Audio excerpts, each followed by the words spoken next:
Haleluya. Saya berdoa agar engkau benar-benar merasakan keberadaan dan kasih Allah yang tidak bersyarat dalam masa Prapaskah ini, seperti yang dinyanyikan oleh kur kita. Dan saya ingin bersyukur kepada Allah untuk main praise untuk tim Olam atas puji-pujian yang sangat indah ini. Hari ini kita akan belajar seri yang baru untuk buku Imamat. Ya, saya menunggu kalian mengatakan hore, yay, Leviticus. Imamat. Kamu mungkin pikir Imamat itu adalah buku yang paling membosankan dan paling sulit untuk dipelajari dalam Alkitab. Itu sebabnya kita akan membacanya bersama-sama dan belajar dalam detail, dengan detail. Saya nggak tahu berapa lama, tapi saya benar-benar berdoa agar Allah memberikan kita berkat dan kasih karunia melalui buku ini. Dan alasan lainnya, karena kita di masa Prapaskah dan kita menunggu atas kebangkitan dari Tuhan kita Yesus Kristus, dan semua isinya adalah penggenapan dari perjanjian lama, terutama dan banyak detail ditulis dalam buku Imamat. Dan juga alasan berikutnya, untuk mempersiapkan diri kita dan membuat kita mengenal atas isi dari buku Imamat sebelum buku 12 keluar. Saya deklarasikan di sini, saya tidak tahu detail dari buku itu, tapi saya rasa isi dari buku Imamat akan mempersiapkan kita. Jadi mari kita mulai untuk menyelam masuk dalam buku yang menarik ini, Imamat. Saya mendengar antara desahan atau tertawa. Jadi judul dari buku ini, dan kita akan mencoba membacanya pasal per pasal, pendahuluan dan korban bakaran. Ketika seorang anak laki-laki Yahudi sudah cukup umur untuk mempelajari hukum Taurat secara formal, dia tidak mulai dengan Bereshit atau Kejadian. Dia mulai dari Vayikra, yaitu buku Imamat. Jadi tanpa mempelajari Kejadian atau Keluaran dan mulai langsung dari Imamat, apa yang ia pelajari? Kenapa? Apa pentingnya untuk mempelajari Imamat lebih dahulu? Jadi menurut ajaran kerabian Yahudi, jika orang Yahudi berdosa dan ia mengkompromasikan hubungannya dengan Allah, harus ada titik awal untuk membangun kembali hubungannya dengan Allah. Harus ada ikatan yang tersisa antara orang Yahudi dan Allah, bahkan setelah orang Yahudi tersebut berdosa. Dan dari awal inilah hubungan tersebut dibangun kembali. Dan membangun kembali hubungan itu kembali kepada Allah, instruksi dan metodenya ditulis di dalam buku Imamat. Dia harus ingat kalau kasih Allah yang tak bersyarat tetap ada, bahkan ketika ia berdosa. Dan persembahan korban inilah yang memiliki kemampuan untuk mengungkapkan kasih Allah yang tak bersyarat itu, memperbaiki kesalahan masa lalu, dan memulai dari awal yang baru. Jadi melalui Imamat mereka menyadari bahwa bahkan ketika mereka orang berdosa, ada cara mereka untuk kembali pada Allah. Akan ada awal yang baru. Pendeta Abraham Park di dalam ajarannya atas buku Imamat, di dalam pendahuluannya ia berkata, buku ini adalah seperti cerita Injil di dalam perjanjian lama, dan di setiap ayatnya kamu bisa melihat harta berharga dari kasih karunia Allah tersembunyi. Dan melalui hukum atas pengorbanan, kita telah menerima kasih karunia Allah yang melimpah, dan kita bisa menyadari, ini kenapa Yesus harus wafat di dalam salib. Ini bagaimana Yesus bisa wafat di salib itu dan menjadi korban persembahan. Imamat, saya sebut awalnya, disebut sebagai Vayikra dalam Ibrani. Dan secara harafi artinya itu adalah dan dia memanggil. Imamat pasal 1 ayat 1 dikatakan Tuhan memanggil Musa. Dan dalam bahasa Ibrani itu adalah Vayikra. Dan itu artinya dan dia memanggil. Dan Pendeta Bram Park berkata, ketika Allah memanggil, fakta kalau ia memanggil, itulah tanda kasihnya. Seperti Allah memanggil Adam, Adam, Adam, di manakah engkau? Begitu ia berdosa, Allah memanggil orang-orang yang berdosa. Itulah kasih. Jadi imamat, walaupun sangat membosankan dan sulit bagi kita, itu sebenarnya buku yang menunjukkan kasih Allah yang tak bersyarat itu. Itu adalah panggilan dari Allah. Walaupun kita berdosa dan bersembunyi dari Allah, Allah memanggil kita dan berkata, saya masih ingin bersama dengan kamu.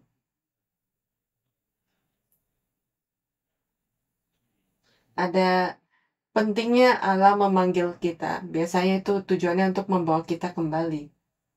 Ketika Allah memanggil, tujuannya adalah untuk memaafkan, mengampuni dosa kita. Ketika Allah memanggil, tujuannya adalah untuk memuduskan kita. Imamat adalah buku ketiga di dalam Alkitab. Dan kalau kamu tahu Alkitab kalian, mulai dari buku yang selalu kamu baca di bulan yang Januari kan, Kejadian. Dan buku berikutnya apa? Buku yang tidak pernah kita baca, Keluaran. Yang buku ketiga itu Imamat. Dan urutan dari isinya itu berkelanjutan dari Kejadian, Keluaran, Imamat. Dan di Keluaran Allah memanggil umatnya keluar dari Mesir, menyelamatkan mereka dan membawa mereka ke kaki Gunung Sinai dan memberikan mereka perjanjian mereka, dan mereka menjadi umat perjanjian Allah, yaitu anak-anak Allah. Dan Allah bertanya pada mereka, kamu mau atau taat pada hukum saya dan firman saya? Mereka bilang iya. Dan sesaat mereka menerima perjanjian dan hukum, mereka langsung melanggarnya. Dan mengetahui hal itu, ketika Musa naik datang pada Allah di Gunung Sinai, ketika Musa naik ke 6 kali, Allah memberikan hukum ini, dan Allah juga memberikan cetak biru dari kemah suci. Sepertinya Allah tahu kalau mereka tidak bisa menjaga perjanjian itu, tidak bisa menjaga perintah itu, dan memberikan jalan supaya mereka bisa kembali. Dan pemulihan mereka, itulah kemah suci. Dan kemah suci tujuannya adalah supaya Allah bisa turun dan tinggal bersama dengan mereka di antara mereka. Allah biasanya datang ke puncak Gunung Sinai dan hanya Musa yang bisa naik dan bertemu dengan dia. Allah berkata, saya ingin turun dan bertemu dengan orang-orang itu melalui kemah suci. Jadi setelah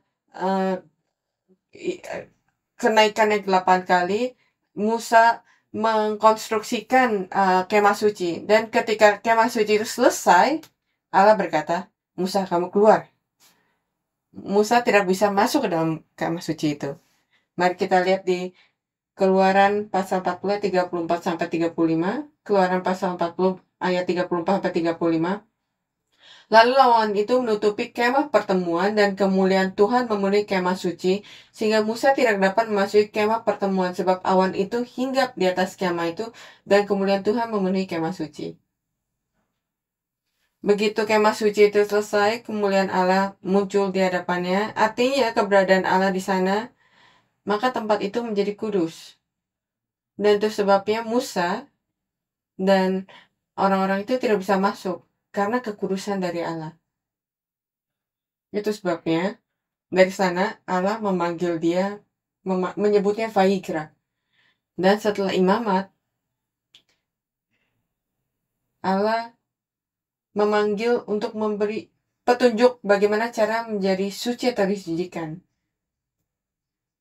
Dan kita belajar ini saat kita belajar tentang bangkitan atau transfigurasi.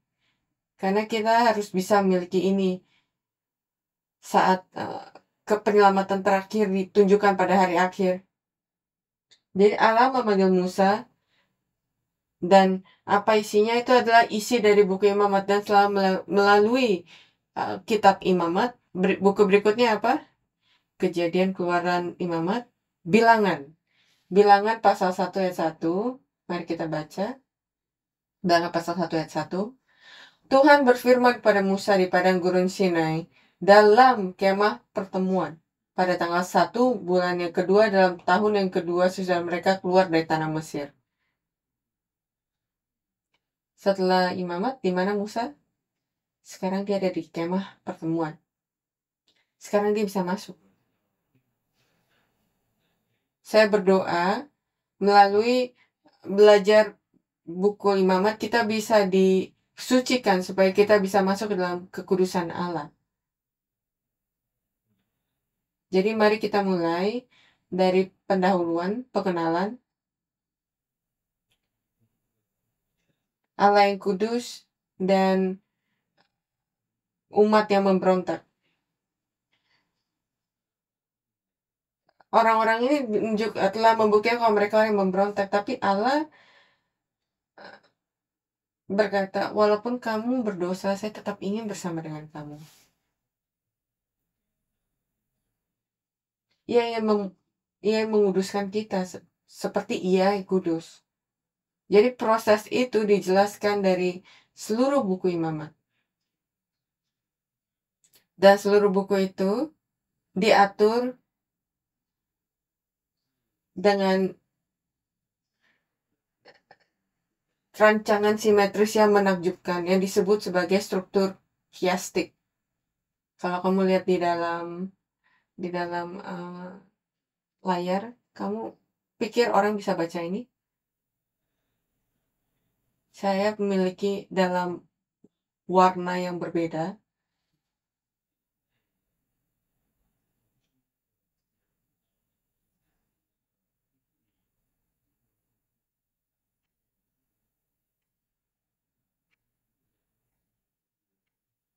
Saya harap saya bisa menunjukkan catatan saya di sini. Pasal 1 sampai 7 bagian luar dan pasal 23 sampai 25 itu seperti lapisan luarnya. Ujung sama ujung itu menunjukkan ritual yang harus dilakukan oleh orang-orang Israel dalam 1 sampai 7 itu adalah tata cara pemberian korban, dan 23 sampai 25 itu adalah hari kudus, hari raya. Jadi pengorbanan 1 sampai 7 menunjukkan 5 bentuk pengorbanan. 23 sampai 25 berbicara tentang hari raya, hari-hari harus mereka jaga. Dan ini menunjukkan pelayanan Yesus Kristus, bagaimana Yesus hidup dalam pelayanan dan wafat di kayu salib. Dan hari raya ini katakan ritual, itu artinya mereka harus jaga setiap tahun, mengingat, dan mereka perhatikan. Dan saat mereka perhatikan hari-hari ini, jaga hari-hari ini memiliki arti yang menggambarkan sesuatu, memiliki arti yang berbicara tentang apa yang akan Yesus lakukan dan apa yang Yesus akan menjadi, yaitu sebagai Mesias. Dan yang bagian kedua, lapisan kedua, itu ada di Imamat pasal 8 sampai 10 dan 21 sampai 22. Imamat pasal 8 sampai 10 dan 21 sampai 22 berbicara tentang tugas orang Israel sebagai perantara antara orang imam-imam, sebagai perantara antara Allah dengan orang-orang Israel. Dan kita belajar dalam buku kitab Ibrani kalau Yesus adalah imam besar kekal kita. Dan di dalam satu lagi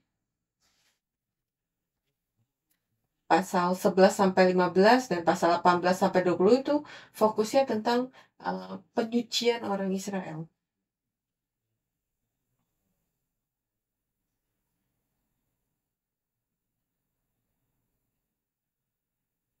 Dan di tengah-tengahnya itu, pasal 16-17, itu adalah, ritual utama, yaitu hari pendamaian. Hari perdamaian yang akan membawa tema dari seluruh buku itu bersama-sama. Dan akhirnya buku itu di disimpulkan dalam pasal 26-27 ketika Musa memanggil orang Israel untuk taat kepada perjanjian. Topik yang dicatat dalam buku Imamat itu adalah pentingnya darah itu yang memberikan hidup. Jadi mari kita bersenang-senang untuk membaca pasal-pasal ini. Tapi hari ini kita akan belajar pasal 1 sampai 7 seperti yang saya katakan, ada 5 bentuk pengorbanan. Korban bakaran, korban sajian, korban penghapus dosa, korban penebus salah, dan korban keselamatan. Dan saat kita belajar ini satu persatu, mari kita belajar dari pengorbanan dari Tuhan kita Yesus Kristus. Dan apa artinya? Sehingga kita bisa mengerti dan menerima kasih Allah yang tak bersyarat. Jadi kamu siap? Atau sudah cukup untuk buku Imamat ini? Kita belajar dari kita sudah bicara tentang ayat 1, sekarang kita baca ayat 2. Mari kita baca ayat per ayat. Ayat 2, berbicara kepada orang Israel dan katakan kepada mereka, apabila seseorang di antaramu hendak mempersembahkan persembahan kepada Tuhan, haruslah persembahanmu yang kamu persembahkan itu dari ternak, yakni lembu, sapi, atau dari kambing domba. Dikatakan seseorang di antaramu. Di sini adalah orang ketiga tunggal. Kata seseorang atau dalam bahasa Inggris laki-laki itu adalah orang ketiga tunggal. Dan mu atau kamu itu adalah orang kedua jamak. Orang kedua jamak ketika saya berbicara kepada kamu, orang kedua. Tapi ketika seseorang itu dari sudut pandang orang ketiga dan bentuknya tunggal. Dikatakan ada seseorang di antara kamu dalam bahasa Ibrani memberikan persembahan kepada Allah. Seseorang di antaramu ada persembahan kepada Allah. Dan ini berbicara tentang seseorang yang ini memberikan persembahan ini kepada Allah di antara orang-orang Israel. Dan orang di sini itu adalah Adam dalam bahasa Ibrani. Ada Adam di antaramu datang.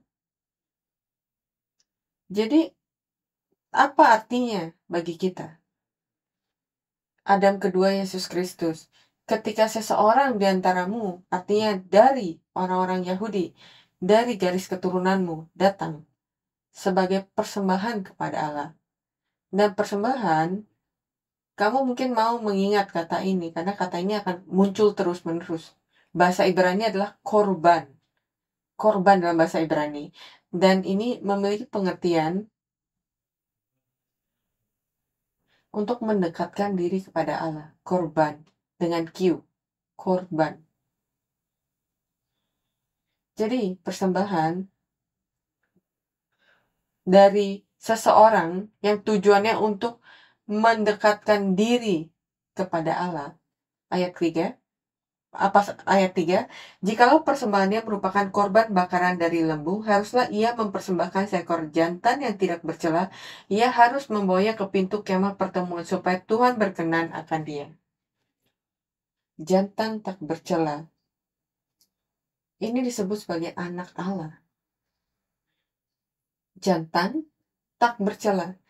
Ibrani pasal 4 ayat 15. Sebab imam besar yang kita punya bukanlah imam besar yang tidak dapat turut merasakan kelemahan-kelemahan kita.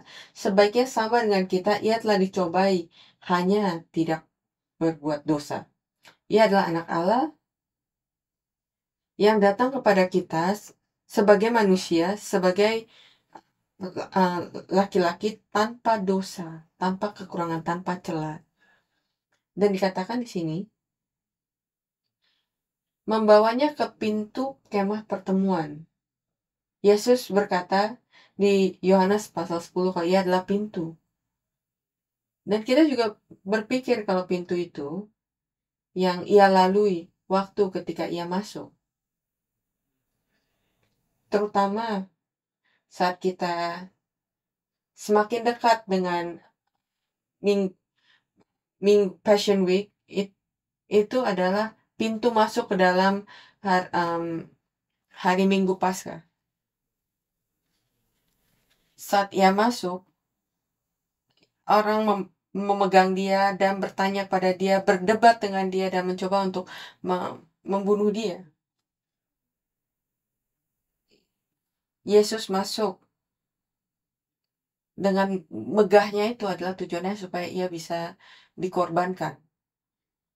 Ayat 4, lalu ia harus meletakkan tangannya ke atas kepala korban bakaran itu sehingga baginya persembahan itu diperkenankan untuk mengadakan pendamaian baginya. Ia harus meletakkan tangannya ke dalam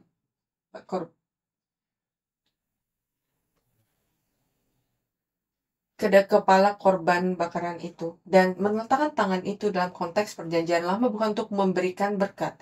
Dan sekarang banyak orang berpikir dan menggunakan peletakan tangan ke kepala orang lain untuk tujuan berkat. Tapi pengertian di sini adalah untuk memindahkan dosa seseorang kepada hewan korban. Jadi hati-hati saat kamu memberikan kepala kamu kepada tangan seseorang. Dosa mereka mungkin bisa ditaruh ke dalam kepala kalian. Saya nggak bercanda. Ini benar-benar serius dan kudus. Hal yang kudus ketika seseorang menaruh tangan dia ke kepala seseorang, terutama untuk memberikan berkat. Orang yang melakukan itu harus bertobat terus-menerus. Orang itu harus digunakan oleh Allah sebagai bejana yang bersih untuk memberikan berkatnya. Dan biasanya kita melakukan itu ketika kita memberikan berkat atau menasbihkan. Saya tidak menyalahkan atau berkata ketika pendeta memberikan berkat, saya benar-benar berdoa dan percaya kalau itu adalah berkat, benar-benar berkat dari Allah, bukan mentransferkan dosa-dosa mereka. Jadi saya sangat berhati-hati ketika saya memberikan meletakkan tangan saya kepada kepala orang. Di sini, di konteks ini, menaruh tangan itu untuk mentransfer semua dosanya kepada hewan korban itu. Ketika dosa itu ditransfer ke hewan korban itu, hewan itu menjadi dosa. Dan akhir dari dosa itu adalah penghakiman dan kematian. Allah mengasihi kita begitu besarnya, yang berkata, walaupun kamu berdosa, saya masih ingin bersama dengan kamu. Tapi karena kekudusan Allah, ketika orang berdosa datang, maka ia bisa mati. Makanya Allah menciptakan korban persembahan ini supaya ia bisa bersama dengan anak-anaknya. Ayat 4 berkata, korban bakaran itu sehingga baginya persembahan itu diperkenankan, atau bahasa Inggrisnya itu diterima, tapi bahasa Ibrani itu adalah rasa yang artinya berkenan, sukarela tanpa paksaan. Persembahan ini harus bukan hanya berkenan pada Allah, tapi berkenan bagi orang yang memberikan. Ini harus sesuatu yang sukarela tanpa paksaan. Dan kita tahu kalau persembahan Yesus atas dirinya disalib itu adalah sukarela. Yesus berdoa di Taman Getsemani, Bapa, bukan kehendakku tapi kehendakmu. Yesus datang ke dunia ini, ia tahu ketika ia lahir di dunia ini, ia akan mati di kayu salib. Ia harus mati sebagai domba persembahan, dan ia melakukannya dengan sukarela, dengan hati penuh syukur. Kita juga ketika kita memberikan diri kita sebagai persembahan kepada Allah, ketika kita memberikan persembahan kepada Allah, semoga kita bisa melakukannya dengan hati yang penuh sukarela, dengan penuh syukur. Semoga kita bisa bersyukur dan sukacita ketika kita bisa memberikan diri kita kepada Allah sebagai persembahan yang hidup. Mari kita baca ayat 5. Kemudian haruslah ia menyembelih lembu itu di hadapan Tuhan, dan anak-anak Harun, imam-imam itu harus mempersembahkan darah lembu itu dan menyiramkannya kepada sekeliling mezbah yang di depan pintu kemah pertemuan. Kalau kamu mengerti struktur dari bait suci atau bait kemah suci, altar persembahan itu di depan pintu. Jadi itu hal pertama yang kamu lihat. Imamat pasal 1 ayat 11. Kita hanya baca sampai ayat 9 dan ayat 10 dan berikutnya berbicara tentang proses yang sama, prosedur yang sama, tapi binatang yang berbeda. Kambing, burung. Jadi kita tidak akan mengulang detail itu, tapi ayat 11 berkata, haruslah ia menyembelihkan pada sisi mezbah sebelah utara di hadapan Tuhan. Lalu haruslah anak-anak Harun, imam-imam itu menyiramkan darahnya kepada mezbah di sekelilingnya. Jadi jemaah harus yang orang yang berdosa itu harus membawa binatang itu dan membunuh binatang itu sendiri di bagian sisi utara dari mezbah. Sesuai dengan budaya orang ajaran Yahudi itu, binatang yang kamu bawa itu harus dari rumah kamu sendiri. Terutama bagi domba Paskah. Di sini bukan domba ya. Di sini ada lembu, tapi harus muda karena harus tidak bercela, ya kan? Dan pengertiannya adalah bukan hanya tidak bercela di tubuhnya, tapi juga tidak bercela dalam karakternya. Jadi mereka suka membawa yang paling imut, yang paling bersahabat di dalam rumah kamu. Jadi kamu pikir binatang piaraan kamu, binatang piaraan yang paling kamu sayang di rumah, kamu panggil dengan namanya. Kadang-kadang kamu sebut diri kamu mama papa dari binatang itu. Yang paling bersahabat, yang paling tidak berbahaya, bisa nggak kamu bawa? Dan kamu taruh tangan kamu di atasnya, di atas kepalanya, menaruh semua dosa-dosa kamu. Dan binatang itu tidak tahu tentang dosa kamu. Tapi sekarang memiliki semua dosa yang kamu miliki. Dan sekarang kamu yang harus membunuhnya, memotong lehernya, potong kepalanya. Bisa kamu bayangkan kamu melakukan itu? Sangat tidak berperik manusia ya. Bagaimana kamu melakukan itu? Itu sebabnya kamu melakukan itu.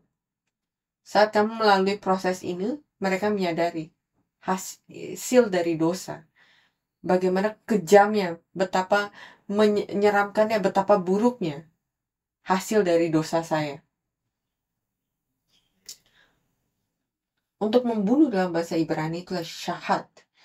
Istilah khusus yang biasa digunakan untuk penyembelihan kurban. Bukan untuk makanan kamu atau kesenang-senangan kamu, tapi untuk menyembah Allah. Tujuannya untuk pengampunan dosa. Dan setelah mereka bunuh, imam itu akan mengambil darahnya dan mempersembahkan darahnya kepada Allah. Imam harus memercikkan darahnya ke sekeliling mezbah atau di sisi mezbah itu. Kita harus catat di sini, dalam korban bakaran semuanya dibakar, kecuali darahnya. Darahnya itu tidak dibakar. Darahnya tetap ada.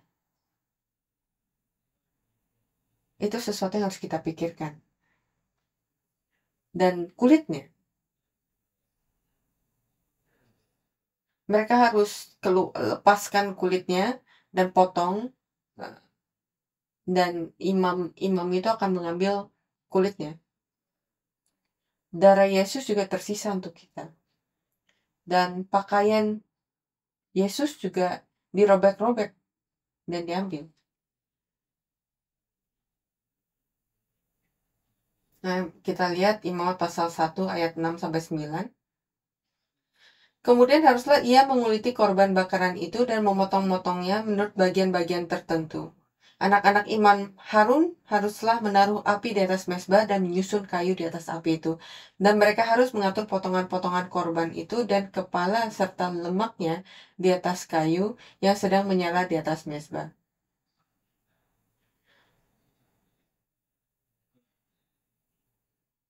Tetapi isi perutnya dan betisnya haruslah dibasuh dengan air, dan seluruhnya itu harus dibakar oleh imam di atas mezbah sebagai korban bakaran, sebagai korban api-apian dan maunya menyenangkan bagi Tuhan. Jadi saat imam itu menyusun di atas api, orang yang memberikan persembahan harus mencuci, dan seluruhnya itu harus dibakar oleh imam di atas mezbah sebagai korban bakaran, sebagai korban api-apian yang baunya menyenangkan bagi Tuhan. Jadi binatang yang itu dipotong oleh orang yang memberikan persembahan, dan imam itu akan membakar itu sedikit demi sedikit, mulai dari kepalanya dan lemaknya. Dan ketika imam itu melakukannya, dan orang yang memberikan persembahan itu harus mempersiapkannya dengan isi perutnya, betisnya, dan harus membersihkan dari hal-hal kotor, dari kotoran. Dan imam-imam itu akan membakar segala sesuatu kecuali kulitnya. Imamat pasal 1 ayat 7-8 berbicara tentang kulitnya ya. Jadi hal khusus yang dipecahkan di sini adalah kepala, isi perut, lemak, dan betis. Kepala itu adalah asal muasal dari dosa. Pikiran kita yang penuh dosa, ketamakan kita, kehendak kedagingan kita. Dan itu adalah hal pertama yang dibakar. Lemak,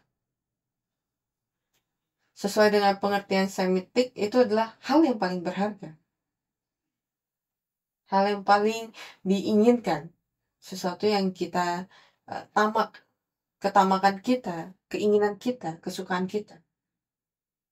Dan kita bisa berkata, hati kita, isi perut, itu adalah bagian dalam kita. Apa yang ada dalam diri kita? Kita selalu bilang keberanian kita kan. Kaki. Untuk binatang itu 4 kaki, tapi untuk kita adalah tangan dan kaki. Apa yang membawa arah yang membuat saya, yang membawa saya ke arah dosa. Semua itu harus dibakar. Yesus memiliki mahkota duri kepalanya, paku di seluruh tangan dan kakinya, dan tombak di bagian sampingnya. Untuk pengampunan dari pikiran dosa kita, hati kita yang penuh dosa, kehendak-kehendak kita, ketamakan kita, dan tangan dan kaki kita yang membawa kita ke arah dosa. Sekarang kesimpulan. Ini disebut sebagai korban bakaran. Dalam Ibrani itu adalah ola. Ola itu artinya naik. Kadang-kadang orang menyebut itu adalah persembahan naik. Itu berasal dari kata ola.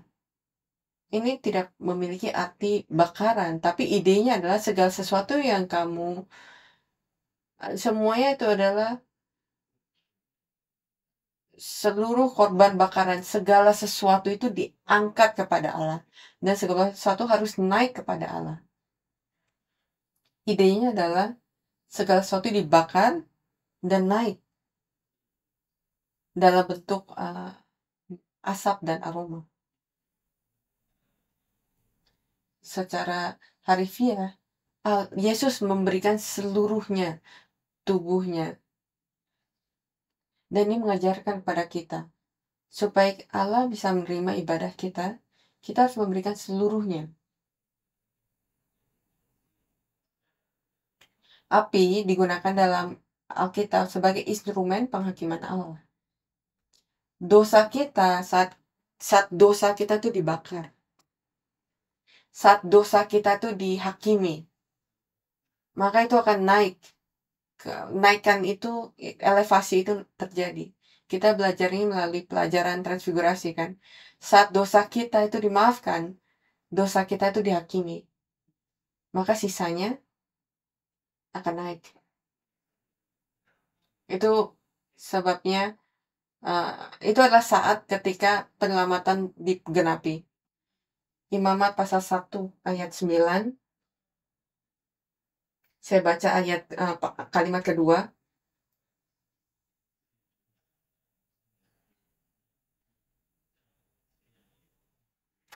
Dan seluruhnya itu harus dibakar oleh imam di atas mezbah sebagai korban bakaran, sebagai korban api-apian yang baunya menyenangkan bagi Tuhan. Semoga korban bakaran kita itu bisa menjadi aroma yang menyenangkan bagi Tuhan. Apakah itu sangat menyenangkan sampai kita ketiduran? Ini harus menyenangkan bagi Tuhan. Persembahan kita dan hidup kita yang yang lahir kembali melalui persembahan pada Allah harus menjadi aroma yang menyenangkan bagi Tuhan. Yeskiel pasal 20 ayat 41. Yeskiel pasal 20 ayat 41. Seperti kepada persembahan yang harum aku berkenan kepada kamu. Kamu adalah aroma persembahan yang harum. Saya akan menerima kamu. Aku berkenan padamu pada waktu aku mengeluarkan kamu dari tengah bangsa-bangsa dan mengumpulkan kamu dari negeri-negeri mana kamu berserak, dan aku menunjukkan kudusanku padamu di hadapan bangsa-bangsa. Saat kamu menjadi persembahan yang harum, kudusan Allah akan ditunjukkan. 2 Korintus pasal 2 ayat 14 sampai 16.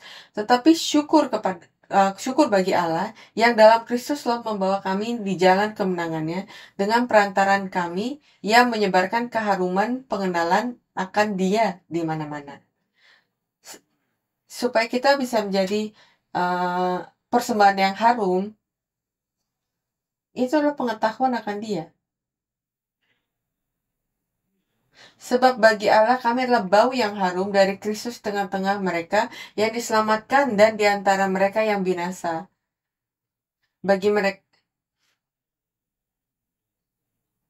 dan bagi yang terakhir kami adalah bau kematian yang mematikan, dan bagi yang pertama bau kehidupan yang menghidupkan. Tapi siapa yang sanggup menunaikan tugas yang demikian? Apakah kamu bau kematian atau kamu bau kehidupan? Kamu masuk ke rumah, kamu cium, apakah aku mencium kehidupan? Atau saya mencium kematian? Apa yang mereka cium dari hidup kamu? Dari hidup kita? Ada orang yang kamu tahu kan, kalau saya tidak bilang kalau ini adalah bau harafiah kamu, kita berbicara tentang aroma Kristus yang ada dalam hidup kita, yang ditunjukkan dalam hidup kita. Bau seperti apa, aroma seperti apa yang dicium oleh orang-orang. Ada orang-orang yang berjalan di jalan, kadang-kadang kamu melewati seseorang,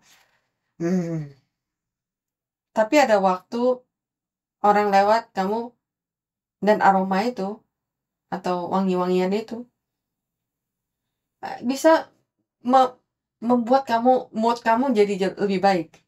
Sangat menyenangkan. Memberikan kamu perasaan yang menyenangkan. Tapi secara rohani ya, orang yang memiliki aroma ini yang memberikan harapan atas hidup. Saya benar-benar berdoa kamu dan saya bisa menjadi orang-orang seperti itu. Itulah ada aroma Kristus. Yang terakhir, Efesus pasal 5 ayat 1-2.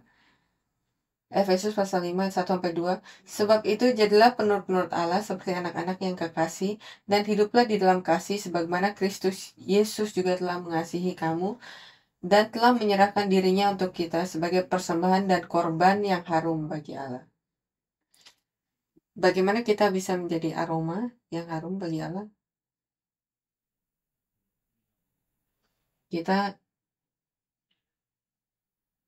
harus seperti anak-anak Allah, berjalan dalam kasih. Yesus mati di kayu salib untuk berjalan dalam kasih itu. Bagaimana kita bisa berjalan dalam kasih?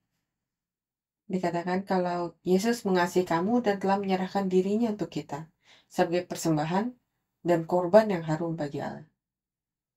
Semoga kita bisa menjadi aroma yang harum itu untuk Allah dengan memberikan diri kita untuk Dia.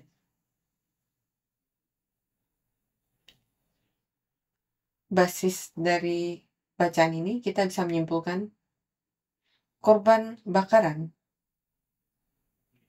bisa menghentikan ketidaksenangan Allah kepada dosa manusia yang bisa menghakimi mereka, tapi ingin membawa kita kembali bersama-sama, membuka pintu untuk kita, dan dikatakan bahwa itu ke dalam pintunya itu adalah jalan awal mulanya. Semoga saya berdoa Allah membakar semua kekhawatiran kita, penyakit kita, dan dosa kita. Dan yang tersisa itu adalah iman yang dibentuk. Semoga kita bisa menjadi aroma yang harum untuk Tuhan kita, Allah Tuhan kita, Bapa kita, Allah kita. Mari kita berdoa. Allah Bapa di surga, kami bersyukur Kau mengizinkan kita untuk memulai mempelajari buku Imamat ini. Bapa, melalui hal ini, izinkan kita bisa datang ke hadapan-Mu, ke dalam kekudusan-Mu, dan menerima hidup. Bapa, kami berdoa, Engkau membakar semua dosa kita.